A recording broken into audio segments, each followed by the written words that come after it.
தமிழ்நாட்டுல எங்கு மாரியம்மன் கோவில் திருவிழா நடந்தாலும் இவருடைய பாடல்கள் இல்லாம இருக்கவே இருக்காது. அப்படி மக்கள் எல்லோரும் கொண்டாடிய பாடலை தந்த நாம் கொண்டாட தவறிய ஒரு மண்ணின் கலைஞன், நம் மண்ணின் கலைஞன் பாரதர் புதுகை மணிமாறன் அவர்கள். சிவப்பு சேலையில காட்சி தருவாள் சிங்கத்தின் மீது ஏறி பவுனி. கலைஞர்கள் எப்போது பிறப்பார்கள், அவரது படைப்புகள் எப்பொழுது பிரபலமாகும், அந்த படைப்புகளால் அவர் பயன் பெறுவாரா என்பதெல்லாம் அவர் செய்த பாக்கியம்தான். பக்தி பாடல்கள் என்றாலே நம் நினைவுக்கு வருவது எல்ஆர் ஈஸ்வரி, வீரமணி உள்ளிட்ட பிரபலங்கள் தான். ஆனால் சத்தம் இல்லாமல் புதுக்கோட்டை மாவட்டத்தில் ஒரு சிறு கிராமமான புல்லான் விடுதியில் பிறந்து எண்ணற்ற பக்தி ரசம் சொட்டும் பாடல்களை நம்மையே ஆட்கொள்ளச் செய்யும் அருமையான அம்மன் பாடல்களை இயற்றி இசையமைத்து அதன் பலனை அனுபவிக்காமல் மறைந்த புதுகை மணிமாறனை பற்றிய ஒரு சிறு தொகுப்புதான் இது. புதுக்கோட்டை மாவட்டம்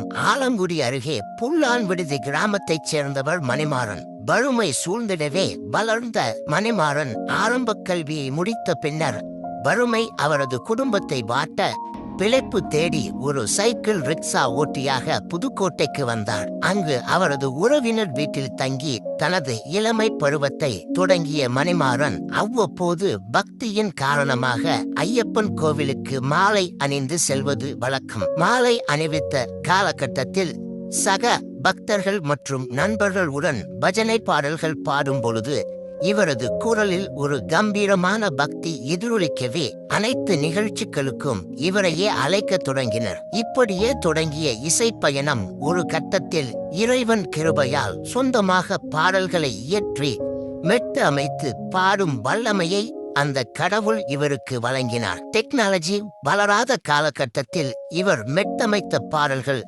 தொகுப்பாக சபரிமலை ஐயப்பன், முத்துமாரியம்மன் பாடல்கள் அடங்கிய கேசட்டுகளாக போட்டு கடைகடையாக சென்று விற்கத் தொடங்கினார். அந்த காலகட்டத்தில் புதுக்கோட்டை பஸ் ஸ்டாண்டில் எதிரே உள்ள ஒரு கடையில் வாடகை சைக்கிளை எடுத்துக்கொண்டு கேசட் விற்று வாழ்க்கையை நடத்தி வந்தார். அப்பொழுது செல்போன், டிஜிட்டல் மயம் எதுவும் இல்லை.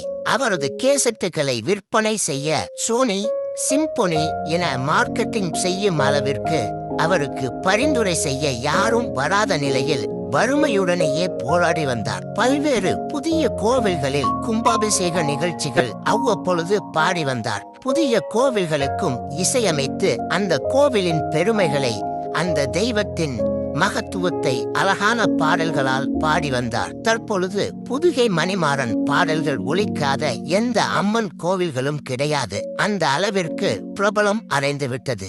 ஆனால் அவரது காலகட்டத்தில் வறுமையுடனே வாழ்ந்து வந்த மணிமாறன் தன் படைப்பின் பலனை அடையாமலேயே மதுவிற்கு அடிமையாகி இறந்து கிடப்பது யாரென தெரியாமலேயே இவ்வுலகை விட்டு மறைந்தார். அறிவு, திறமை, ஞானம் இருந்தாலும் போதுமான கவர்ச்சியும் அவசியம் என்பது மணிமாறனுக்கும் பொருந்தும். யார் யாரோ கொண்டாடும் இந்த இசை உலகம் புதுகை மணிமாறனை கடைசி வரை புரிந்து கொள்ளாமலே கைவிட்டது மிகவும் வருந்தத்தக்க விஷயம். இவர் எழுதிய அனைத்து பாடல்களும் இன்றளவுக்கும் நம்மை மெய் சிலிர்க்க வைக்கும். காலம் முழுவதும் முத்துமாரியம்மன் பாடல்களை பாடிய மணிமாறனை அந்த தெய்வங்களும் கைவிட்டது ஆச்சரியமான விஷயம். இப்போதாவது அவரது படைப்புகளை முறைப்படுத்தி அவரது சந்ததிகளுக்கோ அவர்கள் புகழ் பாடுவதற்கோ ஆவலம் செய்ய இந்த இசை சமுதாயம் முயற்சிக்க வேண்டும் என்பது புதுகை வரலாறின் எதிர்பார்ப்பு. புதுக்கோட்டையில் எத்தனை அரசியல் ஜாம்பவான்கள் இருந்தாலும் இவரை பெருமைப்படுத்த மறந்தது ஏனோ தெரியவில்லை. இவர் எழுதி இசையமைத்து பாடிய ஆகச் சிறந்த பாடல்களின் பட்டியலில் இதோ சில. உன்மகளே தேவியம்மா, ஒப்பன காரியம்மா, ஆலங்குடி நாடியம்மா, அறம் தாங்கி கருணை உள்ள தோடு அம்மா அருளை வாரி தருகிறாள். கருணாக உருவெடுத்து கருமாறி அங்கார ரூபம் கொண்டு கண் கொண்டு பார்த்தா பெரு பெற்று விளங்குகின்ற அங்கார நீலி, பெரம்போர வாழுகின்ற வீரமகளி. சிவப்பு சேலையில காட்சி தருவாள் சிங்கத்தின் மீது ஏறி பவுனி வரும். அந்த நேரம் ஓடி வரும் சமயபுரத்து ஆத்தா, அபய குரல் கொடுத்தா அந்த நேரம் ஓடி வரும். தேரில் பவனி வருகிறாள் மருரு நாயகி வினயத்து மாரியம்மா, அவ தங்கமுத்து மாரியம்மா, நம்ம நம்ம உருமா பிரியமுள்ள தாயம்மா அவதார ரூபம் எடுத்த அங்கார என எண்ணற்ற பாடல்களை எழுதி இசையமைத்து பாடியவர் புதுகை மணிமாறன்.